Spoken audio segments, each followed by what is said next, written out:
I want to visit him personally, and I will take with me 2 doctors. So I have independent, medical, science-based, information, because I knew it was going to be politicized, and a lot of pressure would be on my mandate to come up with some conclusions. And so I didn't expect to find torture, to be honest. I thought, well, this is, the UK, they've arrested him, they'll treat him well, maybe there's some issues, procedural issues, but I was genuinely shocked then that we found all the symptoms that you would find typically in a person who has been exposed to psychological torture. And in that context, I have to stress that psychological torture is by no means torture light. It is very serious. In fact, psychological torture was initially systematically developed by the Nazis. When they were not able to break resistance fighters with physical means, they developed psychological torture because it was even worse. So psychological torture is a way of torture that aims directly at your personality. All torture wants to manipulate your mind. They want to get you to confess. They want you to intimidate you. It's always about your mind in the end. But traditional means of torture go through physical pain and suffering in order to convince you to confess. Psychological torture tries to get you to a regression, to destabilize your mind and your emotions to the point where you regress to the level of childhood, and your emotional attachment starts to be transferred to the torturer. And it sounds incredible, but it works. That's why people are isolated from outside influences. So they are focused entirely on the torturer, and their feelings will be manipulated. They will be rewarded and punished according to arbitrary schemes. They will be destabilized. They will be put in constant anxiety. And in the end, it causes the personality to regress and to collapse.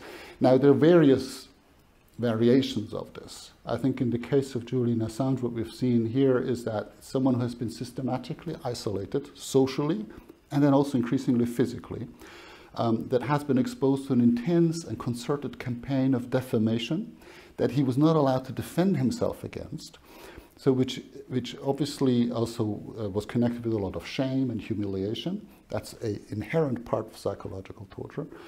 And then this constant anxiety to be extradited to a country where he will be subjected to draconian punishments for having conducted journalism. And knowing that he will never get a fair trial, and he's likely to spend the rest of his life in the so-called supermax prison, where all human rights organizations of any name and respectability agree that these conditions of detention amount to torture and other ill treatment. And so this caused an intense anxiety and a constant stress level that is typical for psychological torture, an overstimulation of the nervous system medically that you then that causes neurological and cognitive damage. And so that's a very serious method of torture, and I'm absolutely convinced that it was deliberate. The purpose here was not to make Julian confess. The purpose here was to intimidate the rest of the world, because intimidation is the principal purpose of most torture that's being used in the world. It's not interrogation, because the interrogator knows that if he tortures the victim, he might not get the truth. He's not stupid, but he knows that he will intimidate. For this, torture is very effective, and for this it is being used throughout the world. And so just as women are raped on the village square to intimidate the population, like this, torture is being used against Julian Assange to intimidate the world, to show them, if ever you get the idea to disclose our secrets and to expose our dirty laundry to the world, this is what's going to happen to you. What can they do tomorrow to influence positive change? Well, the first thing is this. When you're in a dark room, one person switching on the light will make everyone see, right? Don't look for the light somewhere else. Go and switch it on yourself. The second thing you have to realize is that you have power.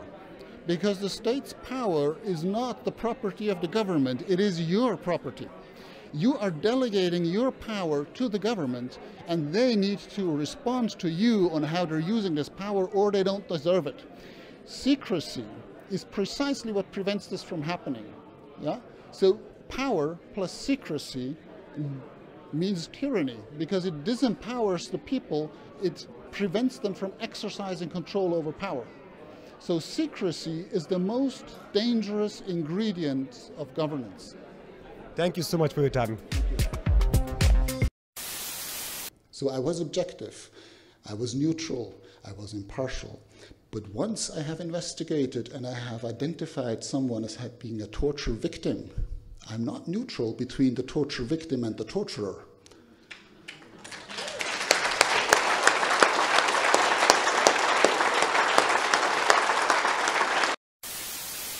Psychological torture. If anyone wants to know exactly what I mean by this, read my upcoming report. In 2 weeks it will be published to the Human Rights Council on psychological torture.